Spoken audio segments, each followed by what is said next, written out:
buenas noches, bienvenida familia dominicana, hoy martes de mesa, como siempre, Farideh Raful y Diana Lora, las tres que echaron a Pedro entre el pozo. Adiós, Diana, desde Canadá. Hola, mujeres. Una invitada importantísima desde Canadá, parte de este proyecto, como han seguido siendo parte de este proyecto a lo largo de tantos años todas ustedes. Señores, ustedes vieron, nos vamos a sentar, ¿verdad? Vamos a dar la bienvenida. Tenemos una mesa muy interesante que nos está esperando ahí en este momento, porque estas mesas lo que ayudan o lo que han tratado de hacer a lo largo de todos estos años es ayudar a formar opinión sobre temas importantes. En este caso, un tema político, pero aquí tocamos todo tipo de temas. Claro. Y es un tema político que influye directamente en la sociedad de mil maneras. No lo vean como algo que concierne solamente a los partidos políticos o a los políticos o a la Junta Central Electoral. Ustedes saben que el Senado aprobó la ley orgánica de reforma electoral, De régimen electoral. El Senado aprobó esto para sorpresa de organizaciones civiles e incluso de la misma Junta Central Electoral, que había hecho unas propuestas de modificaciones. No se modificaron puntos que eran muy importantes. Y ahora está todo el mundo alarmado, entendiendo que si en el Senado el PRM es mayoría y se había criticado durante tantos años que había un tope demasiado elevado en el apoyo a las candidaturas. Ustedes saben que los procesos electorales pueden servir para muchas cosas, para lavado de activos, para dinero de narcotráfico, para corrupción política, para influencia del poder económico sobre el poder político, a través de esto, y es nuestro dinero. Entonces eso es lo que vamos a tocar en el día de hoy. Hay un punto importante que quiero aclarar, porque hay una ley de partidos políticos y hay una ley electoral. Hoy hemos puesto el hashtag financiamiento de partidos, pero eso no pertenece a la ley electoral, pertenece a la ley de partidos políticos, que todavía está en la comisión en el Senado de la República. Lo que se ha aprobado en el Senado y que está en la Cámara de Diputados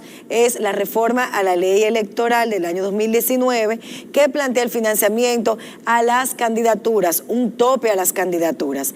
Ambos proyectos de leyes fueron sometidos ante el Congreso Nacional por iniciativa legislativa, uno de ellos de la Junta Central Electoral, y se ha trabajado primero ese. Se sometió a discusión, los partidos políticos siempre opinan, se le da el derecho a opinar ahí, y el resultado de eso es pues los representantes de los partidos en el Congreso hacen el trabajo. Ciertamente es bueno esa diferencia que ha hecho Farideh, porque vamos a tocar las dos cosas, o sea, vamos a tocar tanto el financiamiento de los partidos como el tema caliente que está en discusión de la reforma a la ley electoral, a la ley de régimen electoral, porque empieza el año caliente en términos políticos, estamos en un año preelectoral, esa es una ley neurálgica y ha habido denuncias importantes de organizaciones de la sociedad civil sobre el contenido de esa ley. Y vamos a empezar directamente, pero yo te quería hacer una pregunta. ¿Cuánto puede recibir un candidato a la presidencia de un partido? Según la ley electoral que por parte privada. No, a ver, recuerden, por eso hago la aclaración. La ley de partidos políticos establece un financiamiento estatal. La ley electoral, lo vamos a hablar aquí, establece un tope para que cada persona que asuma una candidatura no pueda gastar más de ahí. Eso abre la brecha a que el sector privado intervenga en el financiamiento de esas candidaturas. Pero gastar del dinero del financiamiento estatal que privado sobre todo. Pero del financiamiento estatal que recibe el partido porque no da abasto los candidatos. Casi no, porque es muy poco dinero. Todo es privado. Es muy poco dinero, la mayor parte es privado. Pero ¿cuál es el tope actual? Ahí lo vamos a ver. Eso es parte del problema. Ese es parte del problema, porque el sector privado interviene mucho. Entonces el tope, por ejemplo, para un presidente, un candidato presidencial, el tope sería 900 y pico de millones de pesos que puede gastar según la ley electoral que se aprobó en el 2019. Después que se aprobó, 900 millones de pesos no usa ningún candidato en su candidatura, lo siento. Lo siento. Entonces, ¿qué pasa? Donaciones de gente del sector empresarial, compromisos con ese sector empresarial. Hay un tema, la Junta Central Electoral, lo que ha hecho el Senado es mantenerlo igual, como estoy diciendo, se mantuvo en la ley del 2019, vamos a explicar las razones aquí, porque es muy importante, porque lo que la Junta ha planteado es que ese tope sea reducido para así evitar que el sector privado esté tan atado a las candidaturas de las personas. Y que rinda cuenta, porque tampoco tiene que rendir cuenta. O sea, a mí me dieron en una fiesta, cada uno fue, el empresario que fue a esa fiesta donó 100,000 pesos o 500,000 pesos y yo hice lo que me dio la gana con eso. En eso me construí una casa, pagué mi campaña, lo que fuera. Vamos a entrar de lleno. Vamos a entrar de lleno. ¿Quién sabe todo lo que se ha hecho a lo largo de todos estos años? Y se supone que debía haber habido un cambio y no lo ha habido. Y vamos a ver por qué. Adelante con el informe.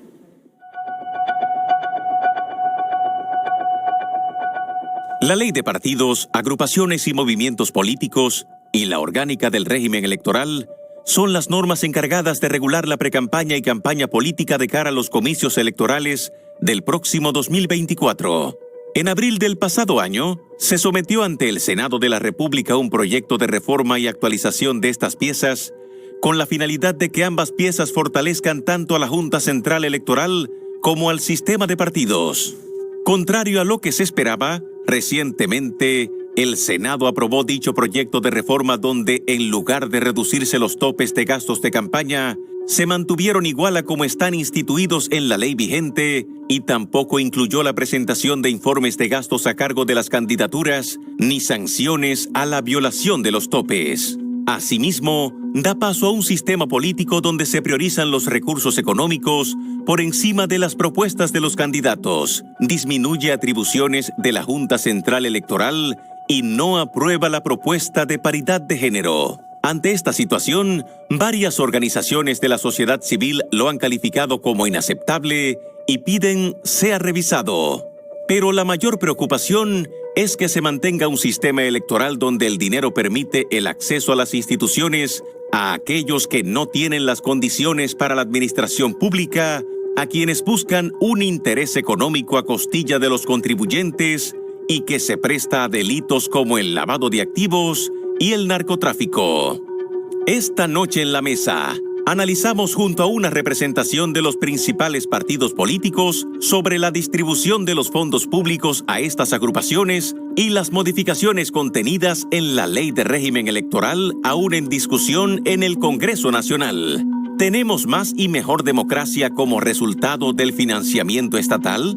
¿Y cuáles deben ser los límites para que el dinero no siga siendo la puerta de acceso al poder?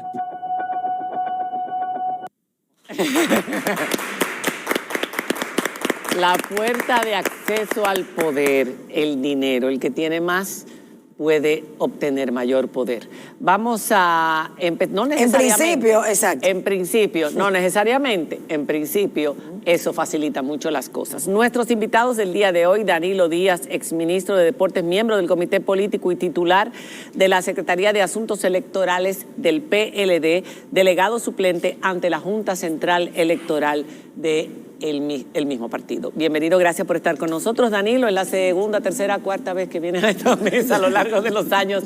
Vamos a poner un sueldo a Danilo ya. Tenemos que ponerle un sueldo a Danilo. Estoy condenado. Sí, en esta mesa han venido, ya se han repetido muchos colaboradores, pero es importante porque son voces necesarias de escuchar en momentos como estos. Sigmund Freud, de este lado, abogado especialista en Derecho Público, director ejecutivo de la Dirección General de Alianzas Público-Privadas, profesor universitario, delegado político ante la Junta Central Electoral por el PRM. Bienvenido, Sigmund. Gracias. Tenemos también a José Manuel Hernández Peguero, abogado, exfiscal del Distrito Nacional. Que también es colaborador de aquí de nuestras mesas. Ex juez también del Tribunal Superior Electoral, delegado técnico de la Fuerza del Pueblo ante la Junta Central Electoral.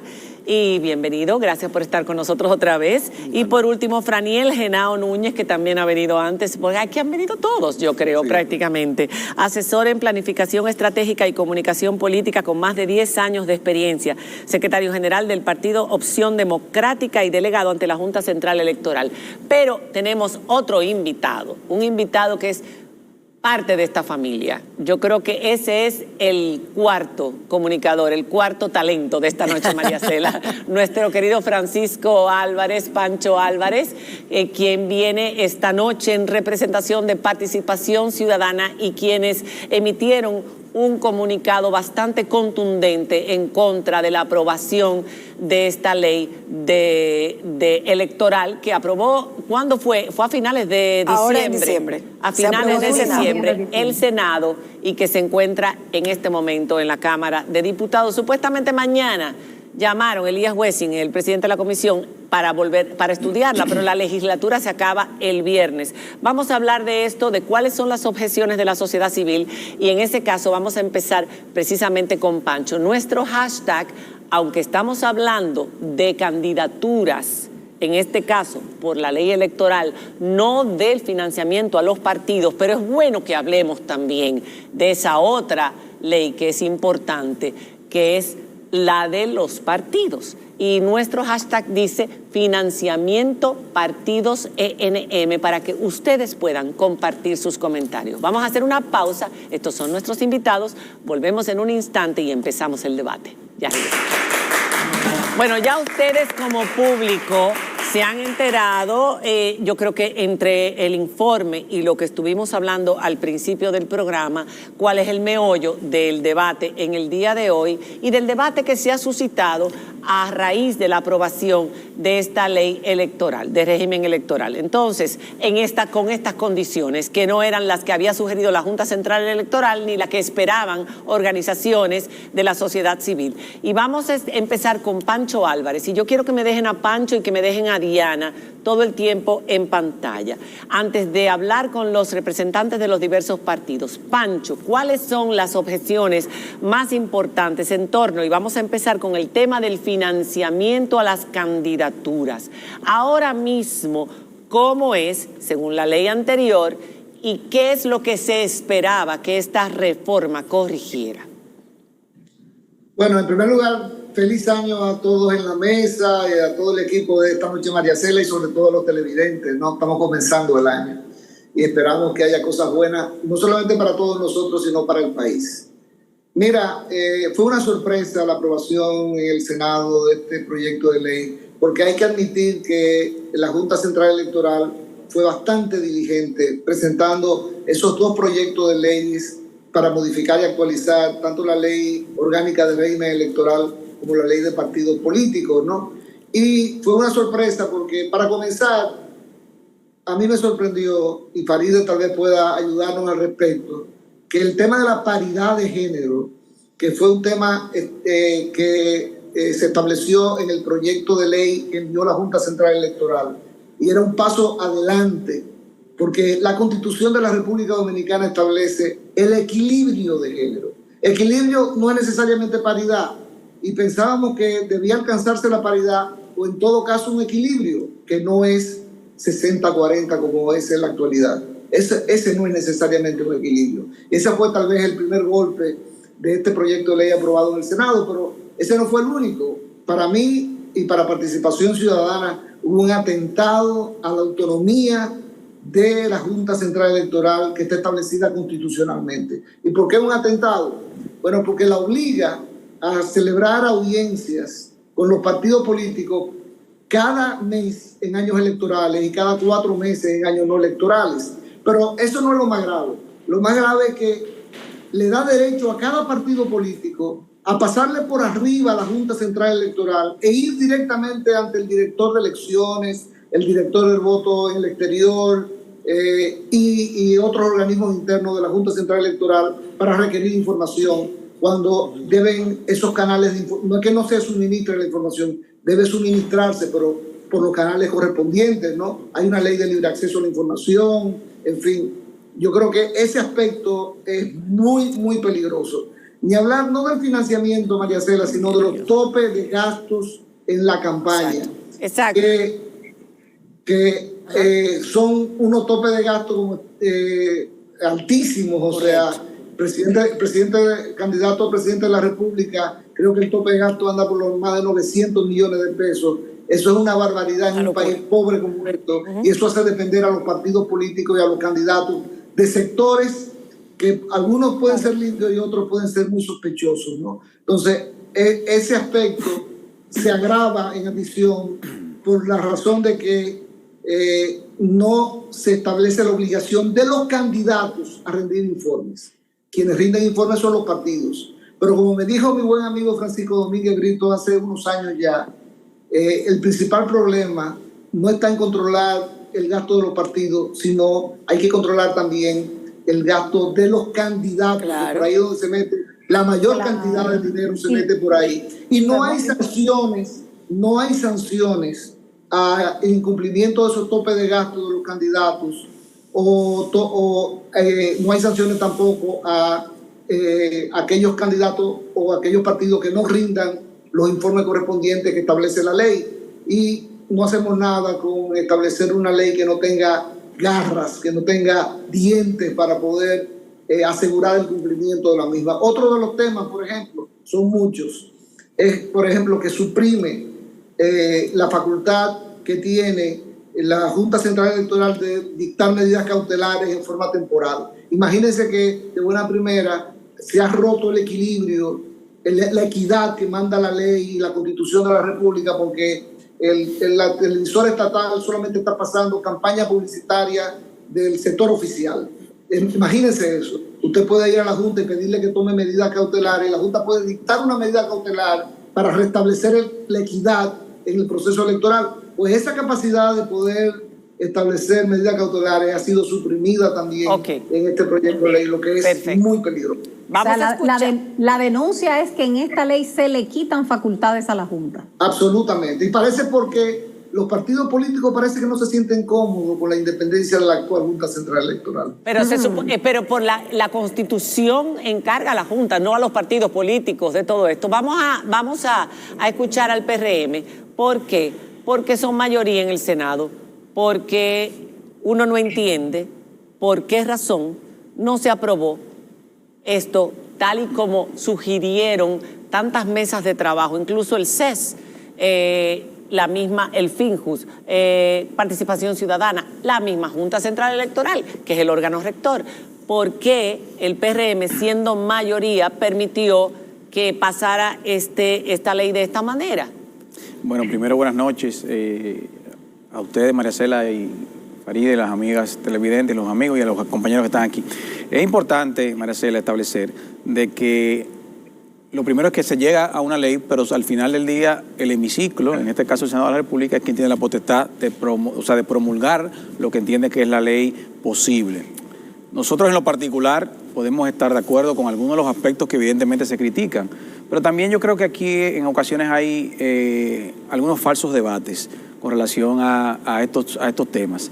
Por ejemplo, hablar de la paridad, cuando todos sabemos, yo sé que ahí Farideh no está de acuerdo conmigo, pero cuando todos sabemos lo dificultoso que ha sido poder establecer el 40-60. ¿Por qué? Bueno, porque es una realidad, porque en el caso muy particular, las mujeres en los partidos políticos no hacen una vida política tan activa como el hombre. Las razones no hay que explicarla y eso es un tema ya separado a eso. Y cuando la hacemos nos quieren invisibilizar y nos maltratan y todo eso. Lo que ocurre, y se juntan todos los hombres en contra de nosotros. Y no quiero poner esto como un tema de debate femenino-masculino. Pero la realidad es que nosotros los partidos nos vemos la dificultad al momento de inscribir la candidatura de que no tenemos la suficiente cantidad de mujeres para poder llegar al 40%. Entonces, el tema de la paridad, eso es una ficción en lo que es el día a día de la actividad política. Ahora, lo que sí la pregunta tonta. Si los topes fueran más bajitos, ¿habría más posibilidad de que más mujeres yo no creo que a cargos electivos? No, yo no creo que sea. Digo yo, porque, o sea... Cuando tú dices de la cuota, el porcentaje, no tope. No, yo no creo que sea un tema de cuotas, porque inclusive se ha ido ampliando. Se ha mejorado mucho de lo que existía anteriormente a llegar al 40-60. El tope, hablamos de dinero. De fondos. A la gente le interesa mucho el tema del dinero. Más que de si hay más mujeres o hombres, por desgracia. Pero es así, porque es nuestro dinero. Todo lo que tiene que ver con el dinero del pueblo a la gente le interesa. Entonces, mira, en ese sentido, Mariacela, también yo entiendo que los topes de campaña, en la realidad, una campaña presidencial en este país, el presidente de la República, para cualquier candidato de los partidos mayoritarios, gasta más de 900 millones de pesos. El que me diga lo contrario de este panel no está hablando con la realidad. Eso es una realidad, pero no una realidad que no... Pero no tienen por qué, porque en otros países no se gasta eso. La posibilidad de que cualquier persona que no tenga la capacidad de reunir esa cantidad de dinero sea candidato. No, eso entonces, no es así, porque el mejor ejemplo es que las elecciones pasadas el candidato del gobierno tenía más recursos que el candidato de la oposición y nosotros ganamos las elecciones. Al final del día no es un tema necesariamente de recursos y de acceso. Claro, los recursos son importantes. Ahora yo te pongo el mejor ejemplo. Espérate, Simón, que Luis Abinader no es el mejor ejemplo porque es un hombre adinerado desde todo. No, pero Luis Abinader me estoy refiriendo a que eso no tiene la posibilidad de cualquier dominicano mortal común. Gente que no tiene. Pero yo te puedo poner, el mejor ejemplo está aquí en esta mesa sentado. Yo estoy seguro que Farideh Raful gastó menos de la mitad de los fondos que gastó el candidato senador del Partido de la Liberación Dominicana en las elecciones pasadas. Y lo reporté a la Junta Central Electoral. Y ahí está ella como senadora. ¿Por qué? Porque su discurso, su figura conectada con la sociedad. Son casos excepcionales, no necesariamente, evidentemente. Ahora, 900 millones se va en una candidatura presidencial. Hay un punto importante. Pero solamente publicidad, medios de comunicación se gasta esa cantidad de dinero. En países mucho más ricos que nosotros, en comparación relativa, se gasta menos. No necesariamente. No, sí, claro. Eso depende. Claro que sí. Depende la nomenclatura de la sociedad. Lo que nosotros vemos es una danza de millones. Yo quiero volver un poco al punto. Yo quiero volver un poquito al punto para nos estamos distrayendo, sí, pero también soy congresista. Y soy mujer, tengo muchas condiciones aquí. Quiero poner algo en el punto. La crítica que se le está haciendo a los topes con los financiamientos, que a sugerencia de la Junta quería que se modificara lo que se aprobó en el 2019 en la ley electoral, es porque ese tope plantea una posibilidad, como yo mencionaba al principio, no de que el sector público te financie las campañas, sino que el sector privado de cualquier litoral, léase, bancas, bancos de intermediación financiera, todo tipo de loterías, financien esas candidaturas. Por eso hay tantos dueños de banca y narcotraficantes que se metieron a diputados. Entonces, ¿cuál es el punto? El punto neurálgico aquí, yo creo, una de las críticas que deben llamarnos la atención, porque aquí todos somos actores políticos, y participación de una organización civil, ¿por qué limitar el tope? Yo creo que ese es el principal punto. ¿Por qué se aprobó así en el Congreso? ¿Por qué nosotros como partido mayoritario no aplicamos una mayoría para que fuera así después que nos habíamos comprometido en el CES? Esa es la pregunta. En el CES se habían comprometido. Nos habíamos comprometido a reducir el tope como lo planteaba la Junta Central Electoral. Lo que pasa es, vuelvo y repito, yo creo que el tema al final del día del debate no debe ser el tope. Pero vamos con el tope. En ese sentido, el debate debe ser los debidos controles para que los fondos que se utilicen los candidatos tengan que ser reportados. Ahí es que está el problema, más que el tope. Vamos a ir a los controles, pero vamos a empezar por los topes. Pero bueno, voy con los topes. Si ustedes lo habían aprobado en el CES que lo iban a hacer así, ¿por qué cambiaron? ¿Por qué? Yo no creo que el PRM no recuerdo porque no participé en ese debate del CES. Dice ella que sí. No puedo decir una cosa por otra, pero no creo que el PRM haya... Todavía hay oportunidad que el Congreso pueda variar eso, pero yo creo que es importante que lo veamos. Vamos a escuchar. Porque es una cuestión de todos los partidos. Sobre el tope, en el CES se aprobó dejarlo como está, ¿de acuerdo? ¿Por qué? Porque el tope está del 2010. Lo que hay una reducción, claro. La elección del 2012, 2016, 2020 se hizo con el mismo tope que de la del 2010. O sea, lo que quiero decir con esto es que esos topes se respetaron. Sí, la Junta no, al revés. Nadie tiene que rendir cuenta. Al revés, la Junta por resolución puede y debe indexar ese tope en función de la actualización del dinero. No lo ha hecho. O sea, lo que quiero decirle es que es una falsa discusión. O sea, realmente cada elección hay una baja en lo que es el tope. Esa es la verdad. Ahora, sobre el tope y sobre la parte que tiene que ver con lo que dice Pancho, que atenta contra la Constitución, bla, bla, bla, bla, bla, bla, bla. No, vamos a hablar de tope primero y en el próximo bloque hablamos de lo demás. Vamos a hablar de dinero y vamos a hablar de... Entonces, sobre el tope, decir que realmente lo que ha habido una reducción en el 12, en el 16, en el 20 y ahora, si la Junta no hace la indexación, realmente va a haber otra reducción más con relación al tope que deben gastar los aspirantes. Eso no evita... Y en cuanto a la rendición de cuentas, de los candidatos, que la Junta pueda sancionar. Es que hay un problema. Hay que aclarar algo, hazme el favor. Tú vienes ahora. Sobre la parte sancional, es que primero hay una sentencia del tribunal que dijo a dónde que tienen que ir a juzgarse cualquier delito que no sea, si es un delito electoral que tiene que ver con un caso penal, debe ir a los tribunales que corresponden. Correcto. Y si es un delito electoral específicamente, debe ir al Tribunal Superior Electoral. Ahora la Junta Central, el rol de él es someter ante el Tribunal Superior Electoral, no es sancionar. Si bien lo de la medida cautelar se le quitaron, estamos de acuerdo que se le restituya esa parte, pero ya a nivel de juzgar es en el Tribunal Superior Electoral, la Junta lo que es una especie de fiscal, el Ministerio Público para canalizar cualquier violación que haga cualquiera de los actores. Mire, vamos a aclarar algo. Todos los partidos que fuimos convocados por el presidente de la República al diálogo a través del Consejo Económico y Social, estuvimos de acuerdo con los topes que actualmente existen. Lo que importa es establecer de que el Senado de la República no respetó los acuerdos políticos a que arribamos en ese diálogo. De manera específica, y el tema que en esta mesa se contrae, está que le quitó a la Junta Central Electoral la facultad de imponer medidas cautelares cuando advierta, cuando compruebe fondos ilícitos del narcotráfico. De reciente ocurrencia, en las pasadas elecciones, vimos cómo diputados, regidores y políticos participaron en actividades ilícitas aportando fondos que hoy están extraditados. Y es el partido del gobierno. No, lo hemos visto tradicionalmente. El partido del gobierno. No, tradicionalmente lo hemos visto. Pero no debe verse. No debe verse, pero tradicional no es ahora. No es ahora, hay una permisibilidad del sistema. Aquí arribamos no ahora. Y quita la facultad a la Junta, esa garra que habla Pancho y que habla el presidente de la Junta, de poder controlar no tan solo los fondos ilícitos, sino también los fondos de gobierno. Entonces lo que estamos es ante una situación bastante grave, porque el presidente que aspira a la reelección procura que la Junta Central Electoral, además de reducirle en más de un 60% los fondos aprobados por el Senado, ¿usted me entiende? Ahora pretende que él pueda usar fondos ilícitos sin la supervisión de la Junta Central Electoral. ¿Qué? Eso es lo que está pasando. Ok, Franiel. Bueno, vamos a la sustancia de las cosas. Para cerrar este bloque. A la sustancia de las cosas. Lo primero es que, y yo creo que tiene que quedar claro, porque quien tiene mayoría hoy en el Senado de la República es el PRM. Correcto. Por tanto, este proyecto de ley de régimen electoral es hijo del PRM. Y negar ese hijo es una irresponsabilidad. Entonces, el disparate de ley es su hijo. Entonces, háganse responsables de ese hijo.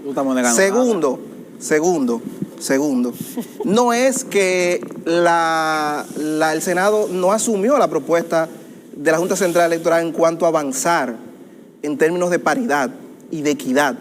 Es que en el proyecto que se aprobó y que llegó a la Cámara de Diputados no aparece el artículo 136, que es el artículo que establece que se debe, en la conformación de las boletas, no ser ni menos del 40% ni más del 60% en términos de género. Ahora, la realidad es una cosa, y es verdad. Ahora, la realidad hace 60 años era que la excusa era que las mujeres no estaban preparadas para votar. La realidad es que las mujeres no quieren participar, entre comillas, en la política, pero no nos comprometemos como partido a generar medidas estructurales para mejorar esa participación. Entonces, eso es una irresponsabilidad, porque la democracia, para ser real, no necesita excusas. Que eso sí hay que obligarlo en la ley de partidos políticos a que los partidos involucren parte de los recursos en la formación política de las mujeres para que luego no digan que es que nosotros no desarrollamos carrera política interna. Y no solo en la formación, sino que quieran llenar construir medidas para que sea posible. Claro. Y quitar las barreras estructurales. Ahora, respecto a los topes de gasto y de financiamiento, nosotros tenemos que hablar es de lo que atraviesa a la política y por qué es cara. Y es que tenemos que, de una manera seria, como partidos y como dirigentes, remover el clientelismo de la política. Porque eso es lo que no queremos hablar. Porque son costosas las campañas porque las queremos hacer de manera clientelar. Exactamente. De manera clientelar. Y entonces nosotros... Por fin alguien lo dice. Nosotros, desde Acción Democrática, lo vemos de una manera distinta. y planteamos que deben haber cambios de por lo menos un 50%. ¿Podría realmente? Un 50% de los gastos que se hacen. Por ejemplo, no es verdad que el tope actual que permite que un diputado, por ejemplo, en la circunscripción 1, pueda gastar hasta casi 36 millones de pesos. No es verdad que es necesario. Con la mitad, con 15, es más que suficiente. José Horacio Rodríguez ganó con una inversión de 5 millones de pesos. Yo gané con menos en la circunscripción 1. Tú lo hiciste con menos en el 16. Entonces, no es verdad. Y tú lo decías. Pero tú tenías la potestad de recaudar más y hacer lo que te diera la gana con ese dinero. El problema no es el tope. Pero hay que cambiarlo. Está en la supervisión. No, ¿De pero dónde el tope hay que cambiarlo. ¿De dónde Faride? Pero el tope hay que cambiarlo. Yo sé que Faride lo hizo. El tope hay que cambiarlo. Yo reporté a la Junta cada gasto. Faride le dijo a la Junta de dónde vino ese dinero. Pero nada me obligaba. Lo que pasa es que ahora el PRM... Pero nada la obligaba. El PRM no quiere que la Junta pueda supervisar, ni puede imponer las medidas para garantizar que no entre fondos ilícitos. Pero perdón, hay un punto importante en eso. Hay un punto importante, yo sé que estamos en la etapa del financiamiento, porque aquí tenemos que hacer un mea culpa entre todos también. Todos los congresistas representamos partidos políticos y estamos en una comisión donde la dirección de los partidos políticos a los que representamos son consultadas en momentos donde se va a aplicar la ley o se va a reformar una ley electoral o una ley de partidos políticos. ¿Cómo debe ser? Como debe de ser. Y por eso en esa comisión se discutió durante prácticamente un año muchos temas que los partidos políticos, cuando se les solicitó que mandaran sus últimos informes, duraron meses para poder llevarlos y retrasaron la labor que nosotros estábamos dando la oportunidad que hicieran dentro de la comisión. Entonces yo pienso que aquí hay un sistema de partidos políticos y yo soy parte de ese sistema de partidos políticos que tenemos que cambiar y hacernos responsables todos de lo mal que se está aprobando. Que lo que la gente entiende es que no quieren cambiar esas condiciones porque les benefician. Y vamos a hacer una pausa y quiero escuchar a Pancho y a Diana cuando regresemos de la pausa. Ya volvemos.